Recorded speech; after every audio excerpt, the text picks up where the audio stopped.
From Barangaroo Studios, the ausbiz COB is the key stuff you need to know about the day in business and finance.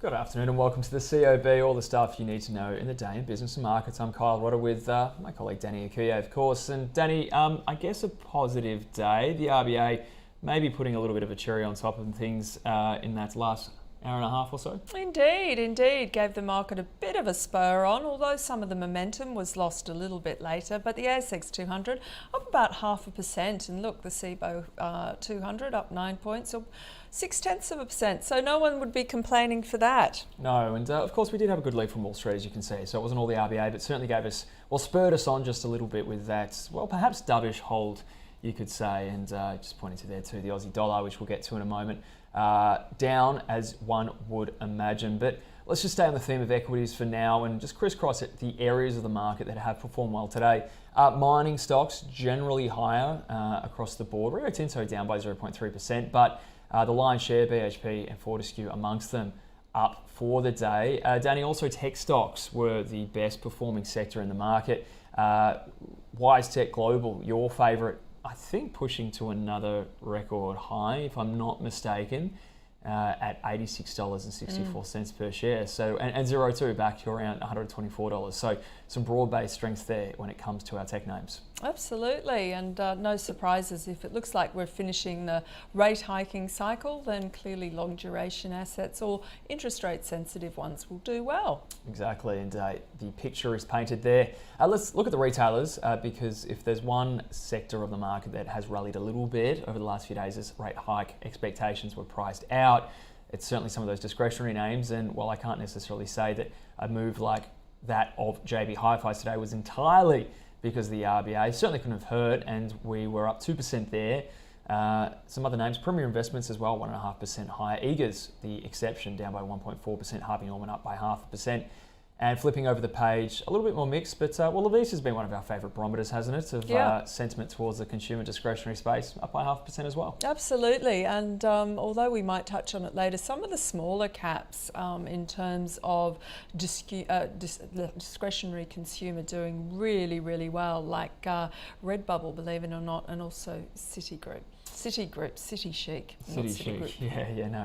Habits, of course, Freudian slip perhaps.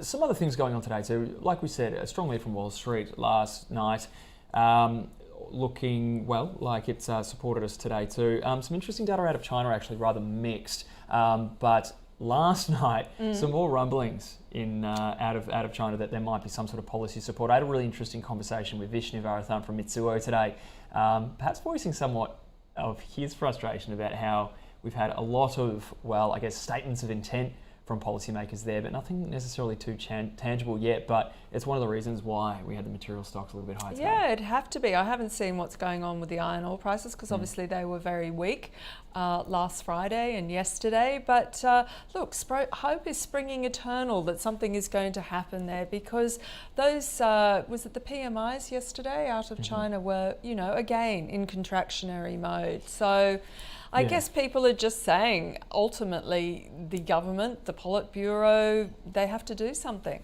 Yeah, we did have that Caixin number, which I saw came out today as well, which was in contraction too. So that is a slightly different look at business activity over there, manufacturing activity. Nevertheless, one that does tell the same story, which is weaknesses coming through the economy. But well, we're slowly getting that trickle of corporate news now for earnings season. Credit Corp reported 5% slip in net profit for the period, and well, you actually just spoke with the CEO, if I'm not mistaken. Any takeaways there for you? Yeah, it's interesting. The Australian economy is basically doing too well for them because they need a distressed consumer, an indebted consumer, and there just isn't the supply in terms of those type of debt books that they like to buy here in Australia. Their loan book is doing very well. They've been lending more to the lower end of the market, those that couldn't access the super, and maybe those loan books will actually eventually transfer more into the distressed consumer. And obviously the US, it's ahead of us. So the US business is actually doing really well because a lot of American consumers have used up their savings, they've borrowed up big, and now they're getting into trouble, which I think is really interesting because it does show that when we are talking forever about soft landings in the US and finding a narrative to fit why the markets go up, there's certainly areas of weakness over there. Yeah, certainly. And actually, again, harking back to my conversation with Vishnu Varathan from Mitsui today, he was calling it, people thinking it's a Nirvana economy, which I quite enjoyed from the perspective of, well, it just is probably fairly true. Everyone is sort of thinking that way, but also the band rocks as well. So cut that whichever way you like. Put that one down as we'll have to look at and see whether that transpires, because sometimes markets create the narrative to suit the share prices or where the markets are going. Do you know what I mean? I should say that was his point too. He said this is what everyone's expecting, as if they're living in Nirvana, but he thinks it's a bit of a fantasy land perhaps. But there you can see Credit Corp's share price today also declared a final dividend of 47 cents, which was a reduction from the last period. Also, some small cap news too, which we'll touch on a little bit more when our guest jumps on, because you'll be the perfect person to speak to about this. But Albemarle, of course, that giant lithium miner in the United States, investing $83 million in Patriot Battery Minerals. And that's been long speculated. Patriot is one of those ones that's always on the Twitter feed. Yeah? Yeah. Oh, really? The lithium bugs out there don't mind a little bit of Patriot, do they? Yeah, indeed. Yeah, okay. Well, there you go. It's happened today. Because he's ex-Pilbara, I think. Oh, really? Actually, I think he's jumped on the show before, maybe. I remember someone saying something about that. Anyway, nevertheless, that happened today. The share price was very well supported by that. Also in some other news, which was a little less market moving, but still worth noting, Centaurus Metals received commitments to raise nearly $47 million at 73 cents per share. Proceeds will be used to fund the completion of its ongoing study at the Jaguar Nickel Sulfide project in Brazil. Alliance Aviation has also extended its contract with Santos for the next 5 years. A big deal. So plenty going on in the small cap space. Okay, and well, our stock of the day, quite fittingly, was Credit Corp, and we had two very familiar guests on the show. Rudy Philippek Van Dyke from FN Arena, as well as Gary Glover from Novus Capital, shared their views with David Koch.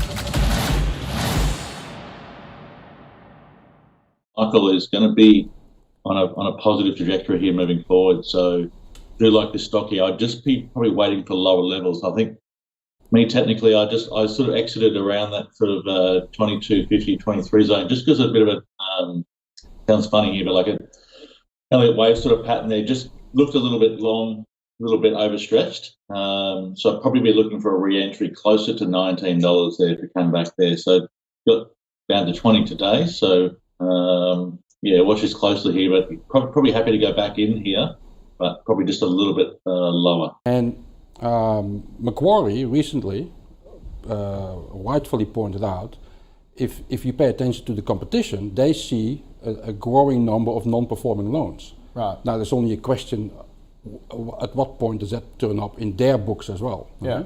So I think the risks are still there, with a very uninspiring outlook for management right now. Yeah. I think you can wait here. Okay. There's no hurry to get in.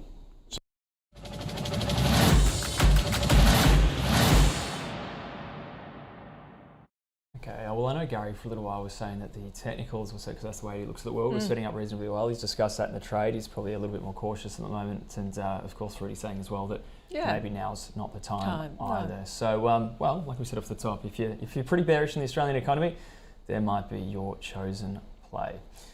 But let's get to our guest for the COB today. Henry Jennings from Marcus today joins us now. Henry, thank you so much for your company. It was a dovish hold apparently. Maybe that's the end of the rate hiking cycle. Do you fill your boots? Smells like teen spirit to me, Carl. I have to say.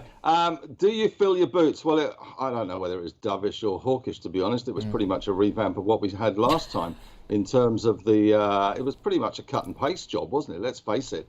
And the RBA saying, we are going to kill inflation no matter what, and we won't rule out rate rises. Don't forget, Phil Lowe has one more to go. That's it. He has one more meeting September, then Michelle Bullock takes over. I'm sure he'll be heading off to Jackson Hole at the end of August, but one more. Do you think he's going to go out with a raise or a pause? I've got to say, if I was in Mr. Lowe's shoes, I would like to be remembered as the man that paused 3 times on the trot, as opposed to the man that killed the market yet again with a rate rise. So I don't think they'll go in September, but obviously it is data dependent. Do you fill your boots? Well, the market, I've got to say, not a bad result today. Obviously last Friday spooked things, took a little bit of confidence. I'd say a little bit more volume, I have to say, in our market, but certainly, I think we've certainly got 7,600 well and truly within our sights. We've pushed through that 7,400 resistance level. I think 7,600 is pretty doable at the moment. So I'm relatively calm and bullish on the market at the moment.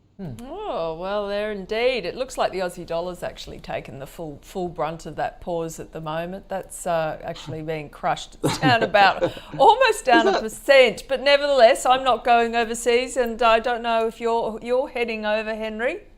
Certainly am. Well, hopefully you've already loaded up on your euros and your US dollars. But look, no, not yet. Okay. No, never do. Credit Corp, we had a fairly downbeat view from our guests on the call today. I've just spoken to the CEO. It seems as though Australian consumers are in too good shape at the moment for their business. Is Credit Corp one that has been on your radar in the past? No, not at all. To be honest, Credit Corp is definitely not on my radar as far as buying it goes, because when we saw it today, the economies are just too good. The Australian economy, the recession we had to have is certainly the recession we're not getting. And the US, the same applies. I don't think the US is anywhere near as bad as some would have us believe. So in that regard, Credit Corp is a fantastic canary in the coal mine, because it does give you a bit of a contrarian indicator. And the contrarian indicator is flashing no problems ahead. And, debt ledgers are harder to buy, debtors are harder to find. And we are certainly seeing that in the share price today. It took a real big tumble. I think that's a great thing, not for Credit Corp shareholders, of course, but a great thing for the economy generally. This is not something that we have not heard before either. We've seen the same coming out of the banks in terms of hardship inquiries, in terms of stress. Interestingly, I was just looking at our Facebook discussion group, which has quite an active membership, and there was a couple of people there talking about how they'd refinanced their home loans. They've been loyal members or loyal borrowers from one particular bank. They've made a couple of phone calls and they've got 1.5% knocked off their home loan rate. So it certainly pays to shop around, but certainly no sign of a lot of hardship at the moment. And you can get a better rate on your loan or refinance in some cases and get a better rate. So I think Credit Corp is a great result for the economy, not a great result for Credit Corp shareholders. Yeah, indeed. Well, let's get to another great result, perhaps. And obviously, the perfect person to speak about it is the news with Albemarle and Patriot Battery Metals today. What was your takeaway from that? Clearly, our local lithium assets still gaining a lot of attention overseas. Well, they are. It's interesting, isn't it, with Albemarle, because they have been little busy bunnies, to say the least. They have, obviously, they lobbed that bid at Liontown, which has come to naught at the moment, at least. They're in the middle of a merger as well, to some extent. And they're now doing this Patriot Battery Metals deal. Gives them 4.9%. They're paying a 7% premium there. So that is of interest to us. Actually, it's not Albemarle, it's Alchem, of course, just to put things straight. But this is interesting, given that Rio as well came out today and have suggested that they are looking at buying some more lithium assets. Nothing major, they said, but certainly Canada popping up on their radar. And yesterday we saw Patriot put out a pretty good, well, I thought it was a pretty good mineral resource estimate for the Corvette CV5. And there was a lot of CVs that they didn't include in that mineral resource estimate. So there's plenty of potential there to add more tons to that resource. And today they announced this deal with Albemarle, MOU as well. It looks pretty good, I have to say. Fantastic, Henry. Well, thank you so much for taking the time and joining us this afternoon on the COB. Always a pleasure, Danielle and Kyle. Thanks, Henry. Henry Jennings there from Marcus Today. Okay, let's get to the leaders and laggards now, and I think some of the companies that we were just mentioning might end up on there. Some weakness actually coming through the gold stocks today. Some of the other lithium miners as well, a little soft. TPG Telecom, that's interesting. That's news that we haven't touched on. That must be something that's happened in the last few hours, of course. I actually thought they were they stopped trading. They had an announcement, so you keep going and I'll have a wee peek. Yeah, definitely. Go right on. We'll have a look at the laggards while Danny does some research there. Oh, okay. Credit Corp down by 12.8%, so obviously bookmarking that other end of the market there with... and I think you've got the news there for TPG. Yeah, so there was an article in the AFR in relation to the potential sale of its non-mobile fibre assets to Vocus. And let's just have a quick discussions between the parties remain incomplete and transaction terms are subject to ongoing negotiation. So obviously the market looking for potential divestments there, which means cash coming through the door. There you go. Okay, so some developments again a little later on in the session, Yeah. but the reason why we've seen TPG flying. I should say Vocus has made an indicative, highly conditional, non-binding offer to acquire TPG's enterprise, government and wholesale assets and associated mixed infrastructure assets, including Vision Network, for approximately 6.3 billion. Tidy, very tidy. Again, investors liking that. Looking at the opposite end of the spectrum though for the market, as you can see here, well, the losses were pretty narrow overall. Here is the small caps. Baby Bunting continuing to rise. Of course, had its results presented yesterday, or an update, I should say, yesterday, I think. And that's sort of following through. I would imagine there was actually a few broker upgrades, I think, off the back of that. Some slight revisions, because things got pretty bearish there for Baby Bunting. We got a lot of,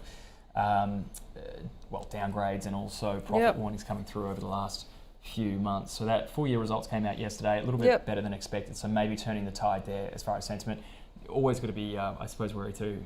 Hey, Danny, that a lot of these stocks and sometimes can get pretty heavily shorted. So sometimes you get these sorts of squeezes. Oh, absolutely. Some of them are off 95%. City Chic, another one where they just have to turn the corner. We were discussing with Michael Frazis about their inventories, and they're just so dreadfully bombed out. So if they can turn the corner, get their costs under control, their inventories under control, get some cash through the doors, then on a revenue basis, because how much they generate $500 million in revenue, then he's just saying it, might have potential. Yeah, there you go. Okay, let's look at the laggards in the small cap arena. And we just spoke about Centaurus Metals before, down 14.7%. Otherwise, nothing that really jumps out to me there. Certainly nothing that I've got an interest in. Yourself, Danny? No, pushing on. All right, well, let's get to what's going on tonight, because there is more news coming through. Jolt's job openings will be very interesting, because although that has fallen for, a few readings now, there's still a sense that there are just too many job openings for the number of people or workers going around in the US economy. But ISM manufacturing PMI will give some sense of whether a soft landing might be possible. And I wanted to put this one in there for you as well. The Swiss National Day, of course, which we'll pay respects to in the spirit of my wonderful Swiss, colleague, or heritage anyway. Half Swiss colleague, and then US earnings as well. Yeah. Uber could be interesting. Yeah, Uber, probably Caterpillar, Pfizer and AMD. I think obviously people will be looking to AMD to see whether they're showing any signs of being able to pick up in the GPU market. Caterpillar from the perspective of investment going on in the mining sector. And Pfizer, one that's been a bit bombed out, and also Uber. Yeah, I think they'll all be interesting. And there's a lot. The US has a greater percentage of companies reporting this week than any other week. Okay, so it's going to be pretty epic. And Apple and Amazon obviously on Thursday. Yeah, when we'll after the close, we'll be Wednesday their time. Yeah. Tomorrow, what we've got locally, New Zealand unemployment ASX reports. I think who's that, Bapcor, is it? No. Virgin UK as well. So maybe nothing blue chip, or all that blue chip necessarily. No, that's a real estate investment trust, BWP. Yeah, and it looks like Pinnacle's reporting as well. Yeah. Okay. So a few names to keep an eye out for in local earnings tomorrow as well. But that's it for another day. Really, I think it's the RBA's day, and chose to keep rates unchanged, supporting the market. We'll take a look at where the ASX 200 closed. Now, the COB 200 finished up by 0.64%, with the match out done for the ASX 200. Where are we? It's still up 40 points, 0.54%, 7,450 on the ASX 200. Well, very tight. We won't sneeze at that. That's for sure. Of course, the questions will remain about whether the RBA is done for good or whether this is just an extended pause. Like you said before, Danny, if you look at the Australian dollar, it looks like a lot of that potential for an extra hike from here is being priced out. But we'll see how European markets take it, how US markets take it. In the meantime, of course, you can keep up with everything on our website and app and catch up on anything as well. Otherwise, do have a lovely evening, and we'll see you tomorrow.